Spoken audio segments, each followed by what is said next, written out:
வணக்கம். நான் இன்னைக்கு குக்கரில் சாதம் வடித்து எடுக்குது அப்படின்னு சொல்லி தான் செய்ய போகிறேன். குக்கரில் விசில் போட்டு நம்ம சரியான அளவில் ஒரு கப்புக்கு 2.5 கப்பு புழுங்கல் அரிசினா 2.5 கப்பு தண்ணி வச்சா சரியாக இருக்கும். போட்டு மூடி போட்டு நம்ம ஒரு 3 விசில் 4 விசில் போட்டுட்டுனா சரியாக இருக்கும் ஒரு குக்கர் சாதத்துக்கு.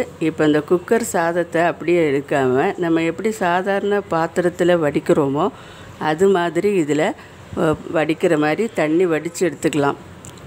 இப்போல்லாம் நிறைய பேருக்கு சுகர் இருக்கனால இந்த மாதிரி அந்த தண்ணியோட குக்கரில் வச்சு அது ஃபுல்லாக அந்த தண்ணி அதில் குக்கரில் நம்ம எடுக்கும்போது தண்ணி வடிக்காமலே நம்ம எடுத்து சாப்பிடுவோம். அப்போ அந்த தண்ணி எல்லாமே சேர்ந்து அந்த சாதத்தோடு தான் நம்ம சாப்பிட்றதுனால நிறைய பேருக்கு சுகர் இருக்குது. அதனால் அவங்க சாப்பிட முடியாது அப்படின்றாங்க. அதே மாதிரி பார்த்திங்கன்னா நம்ம தொடர்ந்து பாத்திரத்திலே வச்சிட்ருக்கும்போது கொஞ்சம் லேட் ஆகும். எப்படி தான் இருந்தாலும் நம்ம வடித்து எடுக்க லேட் ஆகும்.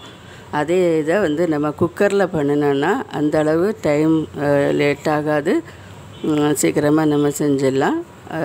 அந்த மாதிரி தான் நான் இன்றைக்கி பண்ண போகிறேன். பார்க்கலாம். நான் இப்போ இந்த குக்கரில் தண்ணி வச்சுருக்கேன். இந்த குக்கரில் இருக்கிற தண்ணி அளவில் வைக்கலை, அளவு இல்லாமல் தான் வச்சுருக்கேன். என்னென்னா நம்ம வடிக்கிறப்போ தண்ணியெல்லாம் அளந்து வைக்க மாட்டோம், ஒரு அளவில் வைப்போம், மீதியாக வடித்து எடுத்துருவோம். அதே மாதிரி தான் இதுலேயும் கொஞ்சம் அதிகமாக தண்ணி வச்சுருக்கேன். தண்ணி கொஞ்சம் சூடாகிட்டு இருக்குது.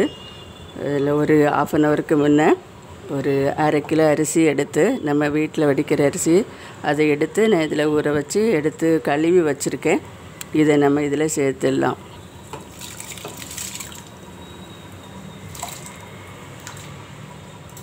இப்போ இதில் சேர்த்தாச்சு.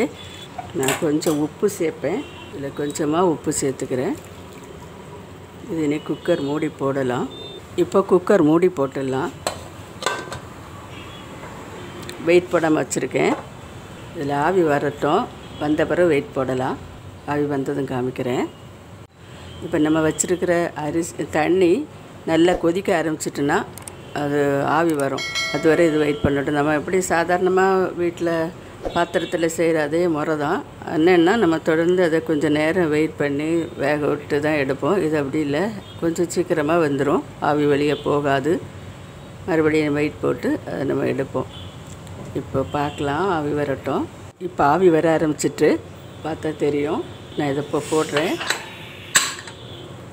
இது 1 நிமிஷம் கழித்து அதை ஆஃப் பண்ணி விட்டுடலாம். 1 நிமிஷம் ஆகிட்டு இதை இனி ஆஃப் பண்ணி விட்டுருதேன். அது குக்கர் அப்படி இருக்கட்டும், ஆவி அடங்கிரும். அதுக்கு பிறகு எடுத்துக்கலாம். நம்ம இது விசில் போட வைக்க மாட்டோம், அப்புறம் எடுத்து பார்க்கலாம். இப்போ ஸ்டீமெல்லாம் சரியாக எடுத்து விட்டுட்டு இனி எடுத்துடலாம்.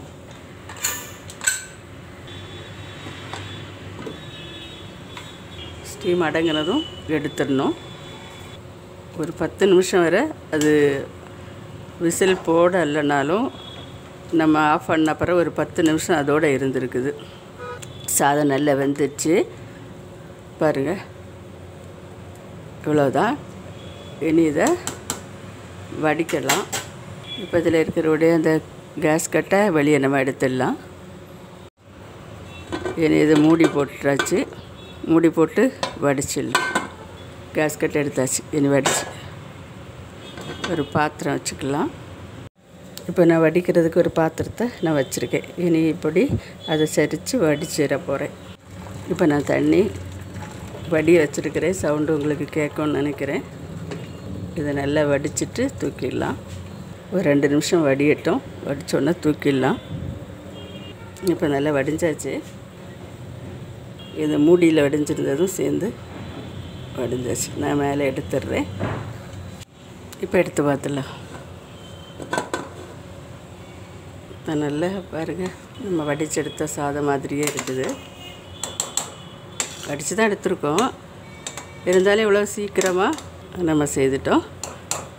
இது மாதிரி நீங்கள் வீட்டில் செய்து பாருங்கள். ரொம்ப ஈஸியாக தான் இருக்குது. நல்ல உதிரியாகவும் கிடைக்கும், குழையாமல் அழகாக வந்திருக்கு. நீங்களும் வீட்டில் இது மாதிரி ட்ரை பண்ணுங்கள். தேவைப்பட்டவங்க இதை யூஸ் பண்ணிக்கலாம். மறுபடியும் ஒரு நல்ல ரெசிபியோடு நான் உங்களை சந்திக்கிறேன். மறக்காமல் நீங்கள் லைக் பண்ணுங்கள், சப்ஸ்கிரைப் பண்ணுங்கள், கமெண்ட் பண்ணுங்கள். நன்றி. God bless you.